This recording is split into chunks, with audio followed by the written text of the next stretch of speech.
Good morning, everyone. Today we're going to be discussing social problems. We've already discussed social movements, so now let's dive into what are the problems that require these movements to get solved. So, today we will be discussing child labor.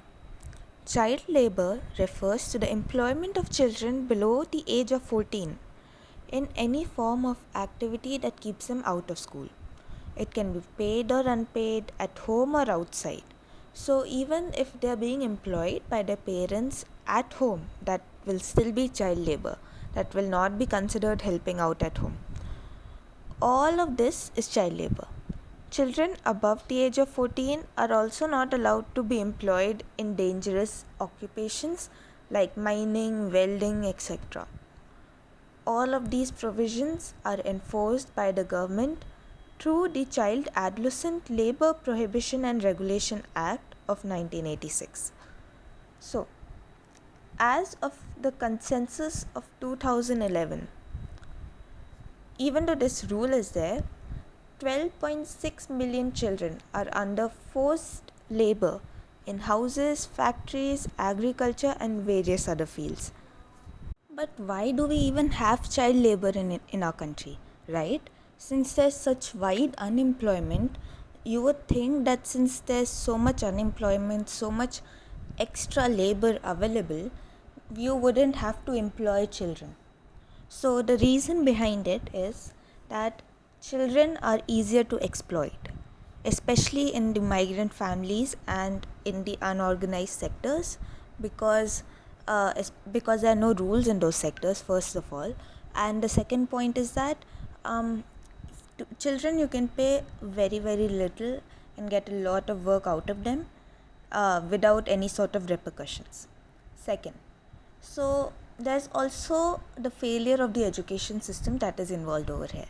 Since the education system is not able to keep these kids in school, then to then the parents end up sending them to work. So it's like, if you're not doing anything, if you're not even going to school, go earn some money instead. The third problem being that a lot of our country, a lot of the people in our country are below the poverty line. So there are a lot of poor families that are forced to employ their children, because otherwise they don't have the means to be able to feed them. So, for example, like these kids might be employed in the family agriculture, uh, in the family farms, and will be forced to do very laborious, very tough jobs. And they might be sent to do some small jobs here and there in the outside also, to earn some money for the family. So, what are the demerits of child labor? Apart from the obvious ones, children do not get access to education and thus they remain illiterate. So, that starts a cycle. If they remain illiterate, they cannot aspire to have higher paying jobs, right? They are forced into poverty because of child labor. So, a very bright future might be taken away from them because of this social problem. Working during their formative years, during the years when they are growing up, prevents them from undergoing the physical and psychological development that is a part of growing up.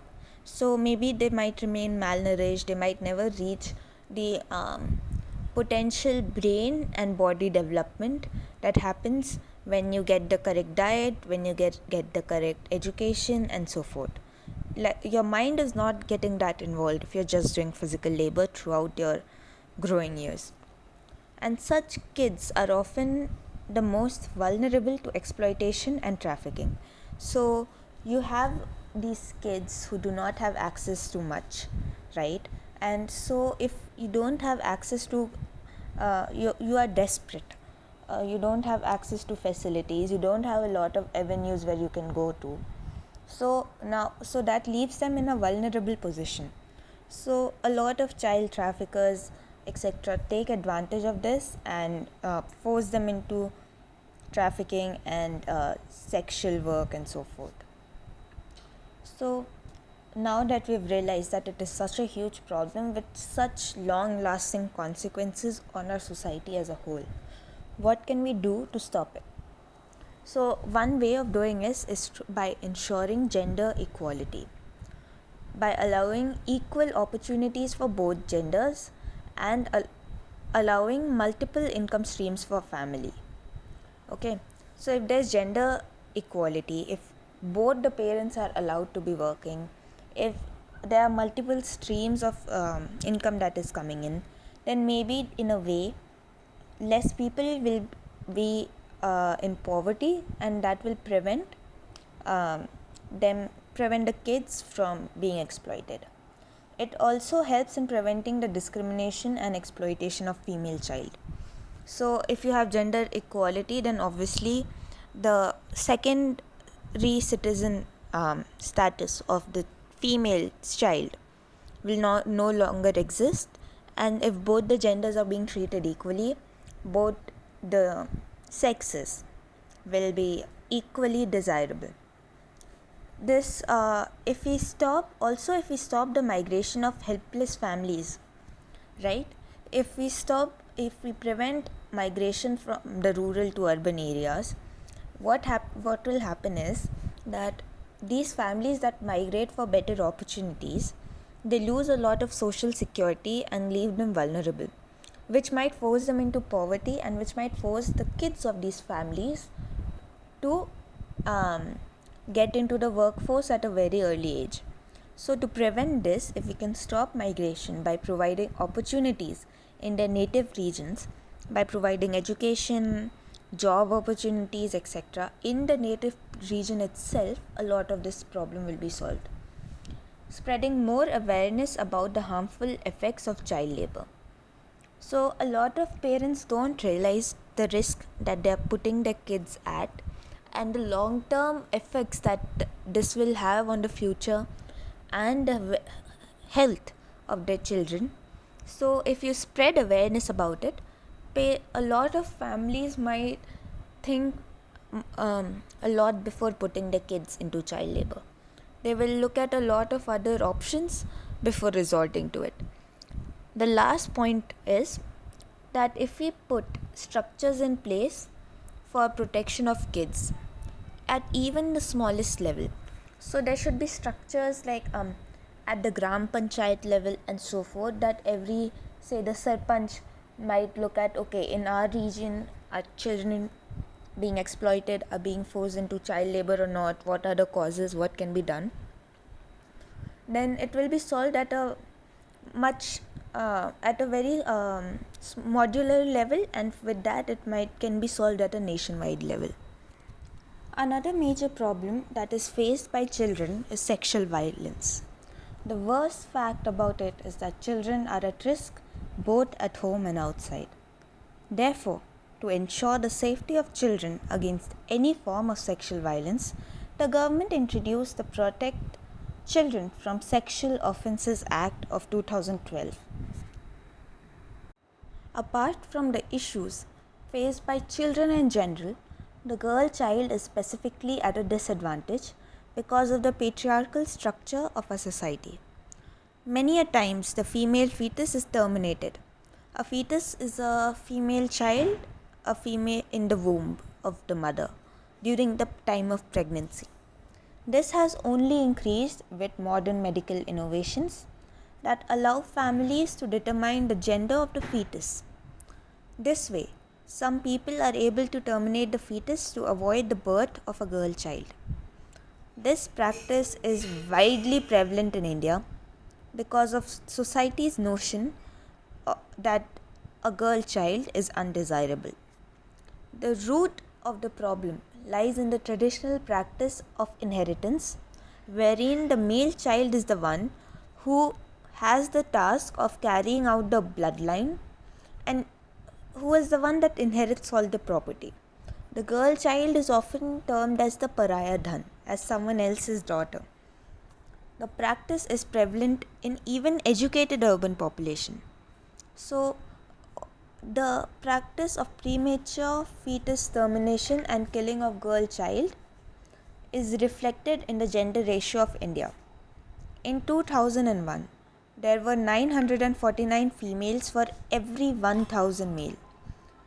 To provide a remedy for this, the government introduced the Preconception and Prenatal Diagnostic Techniques Act of 1994. The next social problem that we are going to deal with is hunger and malnutrition. So, we all know what hunger means. Is this term the same as what we feel at 12 a.m. in the night? So, let's see. What exactly is hunger? Hunger refers to when the body's requirement of essential nutrients, vitamins, and macronutrients are not being met. It is often measured by checking if you are taking enough calories to survive based on your age, weight, and activity levels. For instance, a more active person doing more physical work will have more calories requirements rather than an inactive person who just lazes around all day. To measure the spread of hunger in the world in an objective numeric manner, to basically do it quantitatively, to put a number to it, hunger index was created. It is measured through three aspects. The average of people getting less than the required calories is 1. Second, average of all children below the age of 5 who are underweight, and the mortality rate of children below the age of 5. So I think we are focusing on children below the age of 5 is because those kids do not have it, those children within that age range do not have it under their control what they're eating. So that is the most objective way of seeing whether they are hungry or not, because their bodies are governed by the requirements of the body, not by any other external factors. So the global hunger index, it is self-explanatory.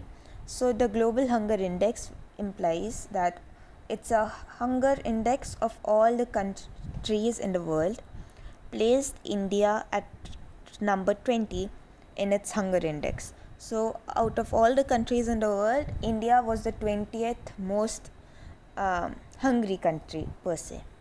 Even more shocking is that 70.4% of all children between 6 to 35 months of age was suffering from anemia through one of the reports in 2011.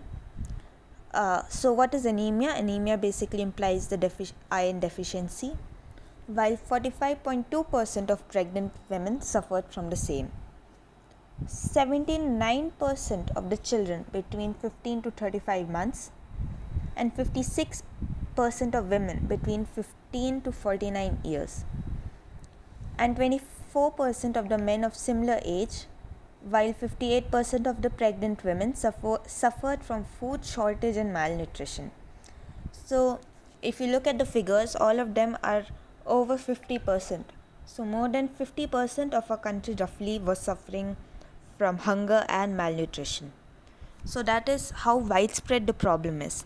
Now, why is this problem so widespread? The biggest reason is poverty. So when you're poor, you're not able to afford a balanced meal.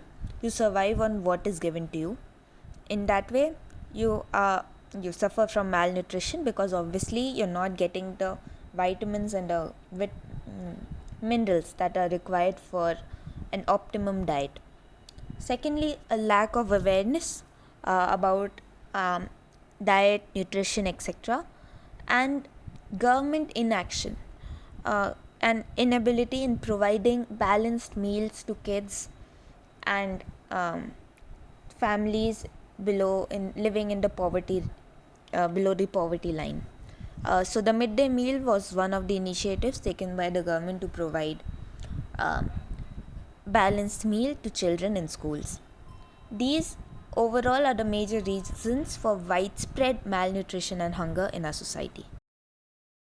With this, we conclude part 1 of social problems. We'll continue with the other social problems in our next video.